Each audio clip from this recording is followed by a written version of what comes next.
2023 اب جانے والا ہے، کچھ ہی دن باقی ہیں اس کے جانے میں۔ اس میں بہت لوگوں نے کے ساتھ اچھا بھی ہوا ہوگا، بہت لوگوں نے نقصان بھی اٹھایا ہوگا، بہت سے لوگوں کے اپنے ان سے جدا ہو گئے ہوں گے، بہت سے لوگوں کی زندگی میں بہت پریشانیاں بھی آئی ہوں گی، بہت سے لوگوں کی زندگی میں بہت خوشیاں بھی آئی ہوں گی، لیکن پھر بھی زندگی تو چلتی ہے اور اس نے چلنا ہی ہے۔ زندگی میں ہمیشہ اچھا نہیں ہونا تو ہمیشہ برا بھی نہیں ہونا، تو یہ انسان کی زندگی کے رنگ ہیں۔ اچھا بھی ہوگا، برا بھی ہوگا، آپ کو خوشیاں بھی ملیں گی، آپ کو تکلیفیں بھی ملیں گی، آپ کو فائدے بھی ہوں گے، آپ کو نقصان بھی ہوں گے۔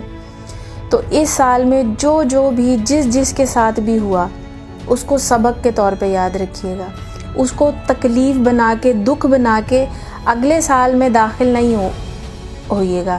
جو اس سال میں پتہ نہیں اس سال میں کتنی ایسی چیزیں ہوں، کتنی ایسی پریشانیاں ہوں جس سے اللہ تعالیٰ نے آپ کو غیب سے بچایا ہو اور آپ کو پتہ بھی نہ ہو۔ آپ کو صرف اپنا نقصان نظر آ رہا ہو کہ میں نے اس سال میں یہ نقصان اٹھایا ہے، تو اللہ کا شکر کریں، شکرانے کے نفل پڑھیں، اور کوئی بھی اس سال کی تکلیف ہے، کوئی بری چیز ہے، اس کو ساتھ میں لے کے نئے آنے والے سال میں داخل مت ہوئیے گا۔ اس سال میں جو بھی آپ کی زندگی میں ہوا، اس کو سبق سمجھ کے، اس کو اپنی قسمت کا لکھا سمجھ کے، اللہ پاک کی رضا سمجھ کے اس کو قبول کریے گا اور نئے سال میں داخل ہوئیے گا۔ جب آپ یہ سوچ کے نئے سال میں داخل ہوں گے نا، تو آپ کا نیا سال بالکل نیا ہوگا۔ جو آپ کو اللہ تعالیٰ نے آپ کی زندگی میں ایک اور سال عطا کیا ہے، اور اس میں آپ کیا کچھ کر سکتے ہیں ہر حوالے سے۔ جو آپ اس سال نہیں کر پائے، جو آپ سے نہیں ہو پایا، قسمت نے ساتھ نہیں دیا، یا جو بھی حالات تھے، آپ کو اللہ ایک نیا سال دے رہا ہے، تو ہو سکتا ہے اس میں اللہ آپ کو موقع دے اور آپ کے پاس موقع ہو کہ اپنی زندگی کو تبدیل کرنے کا۔ تو 2023 کو بڑے محبت سے، پیار سے الوداع کہیے گا، شکرانے کے نفل پڑھیے گا، اللہ کا شکر ادا کریے گا۔ پتہ نہیں اللہ نے غیب سے کتنی پریشانیوں سے آپ کو اس سال جو ہے وہ محفوظ رکھا ہے۔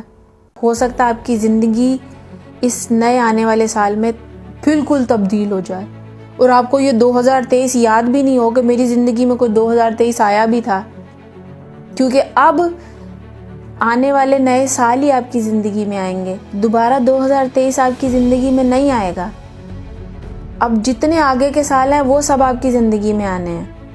2023 کچھ دن کا مہمان ہے اور یہ جا رہا ہے، تو اس کو بڑی ہی عزت سے ٹاٹا بائی بائی کریں، اپنی زندگی میں نئے سال کو ایک کھلے دل کے ساتھ، اچھے موڈ کے ساتھ ویلکم کریں۔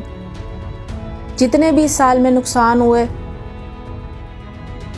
اس کو سبق سمجھ کے یاد رکھیے گا، دکھ اور تکلیف سمجھ کے نہیں کہ میرے ساتھ یہ زیادتی ہوئی، یہ مجھے دکھ ملا، یہ میرا نقصان ہوا۔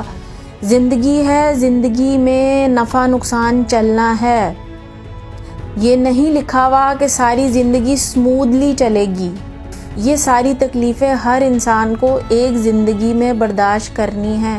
ایک ہی زندگی میں انسان کو سب کچھ نہیں ملتا، کچھ کمیاں ہر انسان کی زندگی میں ہوتی ہیں۔ تو کسی چیز پہ بیٹھ کے رونے سے کہ اس سال میرے ساتھ یہ ہوا، اس کو رونے سے بہتر ہے کہ نئے آنے والے سال کے لیے اچھا سا پلان کریں، اچھا سا سوچیں، اور اس سال کو صرف سبق کے طور پہ یاد رکھیں۔ جو غلطیاں اس سال ہوئی ہیں وہ اگلے سال نہ ہوں، ایسی کوشش کریں، کیونکہ یہ سال اب چلا جائے گا تو یہ واپس نہیں آئے گا۔ اس میں جو تکلیفیں آپ نے برداشت کی ہیں وہ واپس نہیں آئیں گی۔ آپ کو اللہ نیا موقع دے رہا ہے، ایک نیا سال دے رہا ہے، جس میں آپ اپنی زندگی کی کتنی چیزیں تبدیل کر سکتے ہیں، آپ کے ہاتھ میں ہیں۔